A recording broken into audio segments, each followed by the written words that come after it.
গতকালকে আপনারা জানেন যে আওয়ামী লীগের সভানেত্রী এবং বিদেশে থাকা ভারতে থাকা সাবেক প্রধানমন্ত্রী শেখ হাসিনা আন্তর্জাতিক সংবাদ মাধ্যম রয়টার্সকে একটা ইন্টারভিউ দিয়েছেন এবং সেই ইন্টারভিউ নিয়ে কী বলেছেন এবং সেই বলার প্রেক্ষিতে কী প্রতিক্রিয়া হতে পারে এগুলো নিয়ে গতকালকে বিভিন্ন অনলাইন মিডিয়া তাদের নিজ নিজ বক্তব্য প্রচার করেছে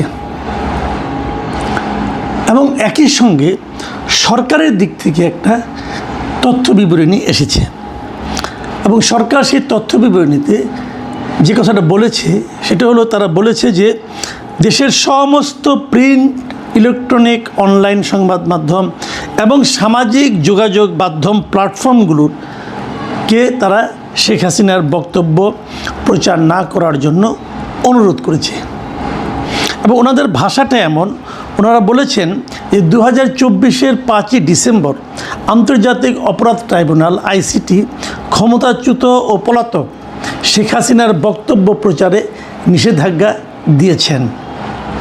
বাংলাদেশের প্রচলিত আইনে আদালতের সাজাপ্রাপ্ত পলাতক অপরাধীর কোনো বক্তব্য, সাক্ষাৎকার, অডিও ভিডিও ভাষণ গণমাধ্যমে প্রচারের ব্যাপারে আইনগত নিষেধাজ্ঞা রয়েছে এবং এমত অবস্থায় দেশের আইন শৃঙ্খলা রক্ষার স্বার্থে এবং আদালতের নির্দেশনার প্রতি সম্মান জানিয়ে পলাতক শেখ হাসিনার কোনো প্রকার ভাষণ, বিবৃতি বা বক্তব্য সরাসরি কিংবা ধারণকৃত অবস্থায় কোনো গণমাধ্যমে, টেলিভিশন, বেতার, সংবাদপত্র, নিউজ পোর্টাল বা সামাজিক মাধ্যমে প্রচার বা প্রকাশ না করতে বিশেষভাবে অনুরোধ করা যাচ্ছে। এই যে কথাটা সরকার বলেছে এটা কিন্তু যে কালকেই প্রথম বলল তা কিন্তু না। এরও আগে শেখ হাসিনা যখন ভারতীয় সংবাদ মাধ্যম এনডিটিভিকে একটা সাক্ষাৎকার দিয়েছিলেন, সেই সাক্ষাৎকারের উপর ভিত্তি করে এনডিটিভি নিউজ করেছিল এবং বিভিন্ন আন্তর্জাতিক মিডিয়া নিউজ করেছিল এবং সেই নিউজকে কেন্দ্র করে কিন্তু আমাদের দেশের বিভিন্ন সংবাদ মাধ্যমে সেখান থেকে কিছু কিছু জিনিস তারা ছেপেছিল। তখনও সরকারের পক্ষ থেকে ঠিক এই একই রকম আরেকটা তথ্য বিবরণী এসেছিল। তারপরে একটা আপনার আলোচনায় সংবাদ সম্মেলনে সরকারের দায়িত্বপ্রাপ্ত ব্যক্তিরা ওনারা বলেছিলেন তারা এটা নিয়ে কোনো কঠোর অবস্থায় যাবেন না, আস্তে আস্তে তারা অনুরোধ করবেন, ধীরে ধীরে তারা কঠোর হবেন। খেয়াল করুন, ধীরে ধীরে কঠোর হওয়ার অর্থটা কী? এক পর্যায়ে তারা সব কিছুকে থামিয়ে দেবেন। ততক্ষণ পর্যন্ত থামাবেন না যতক্ষণ পর্যন্ত নাকি কোনো রকম বিরূপ প্রতিক্রিয়া সমাজে তৈরি না হয়।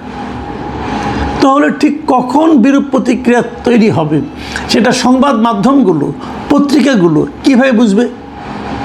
তার মানে পত্রিকা একটা ছাপা হওয়ার পর যদি বিরূপ প্রতিক্রিয়া তৈরি হয় তাহলে সরকার এই পত্রিকাকে ধরবে যে তুমি এটা কেন ছাপালা, তোমাকে তো আমরা ছাপাতে মানা করেছিলাম। তার মানে মিডিয়াগুলো কিন্তু সবসময় একটা ঝুঁকির মধ্যে থাকছে।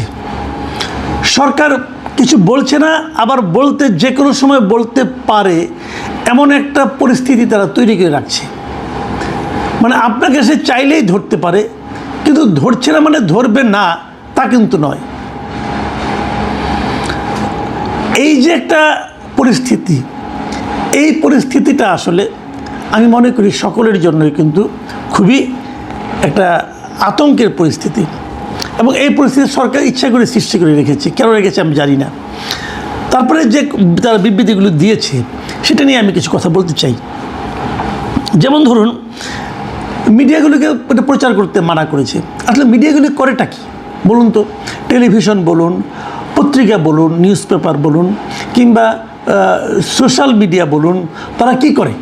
তারা যখন কোনো একটা সংবাদ প্রচার করে কেন করে? দুটো কারণে করে।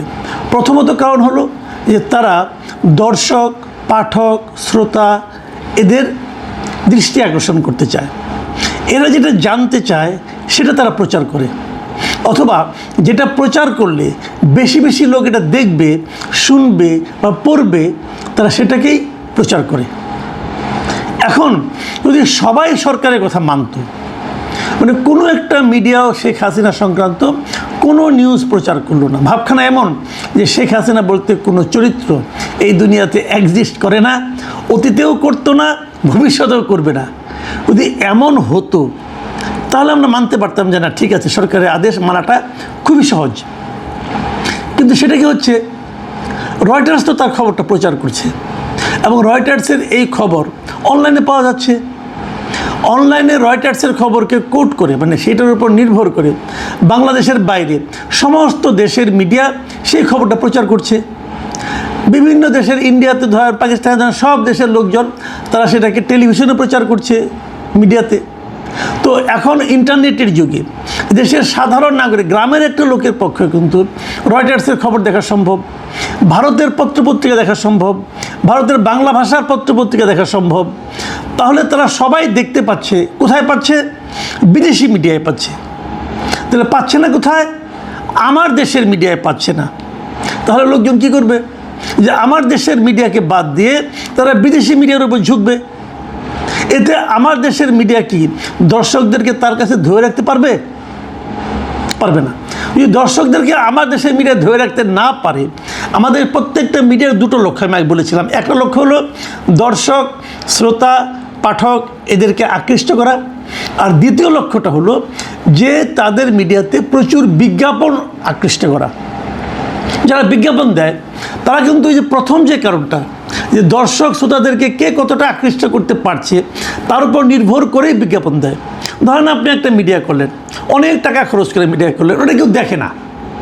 এখন যদি কেউ না দেখে, না পড়ে, না শুনে, তাহলে ওই মিডিয়ায় কেউ বিজ্ঞাপন দিবে? দিবে না। যদি বিজ্ঞাপন না দেয় তাহলে ওই মিডিয়ার ইনকাম হবে? কমে যাবে। যদি ইনকাম কমে যায় তাহলে ওখানে যারা চাকরি করেন তাদের বেতন হবে? তারও যে বড় কথা, ওই মিডিয়ায় যিনি লগ্নি করেছেন, যিনি টাকা খাটিয়েছেন, তিনি কি তার টাকাটা ফেরত পাবেন? তাহলে কী হবে? ওই মিডিয়াটার মৃত্যু ঘটবে। তাহলে সরকারের তথ্য মন্ত্রণালয়, যা নাকি আমাদের এই সমস্ত মিডিয়াগুলোর অভিভাবক, তারা কি করতেছেন? তারা এমন একটা আইন করতেছেন, এমন একটা নিয়ম করতেছেন, এমন কিছু কাজ করার জন্য সব মিডিয়াকে অনুরোধ করতেছেন, নির্দেশ দিচ্ছেন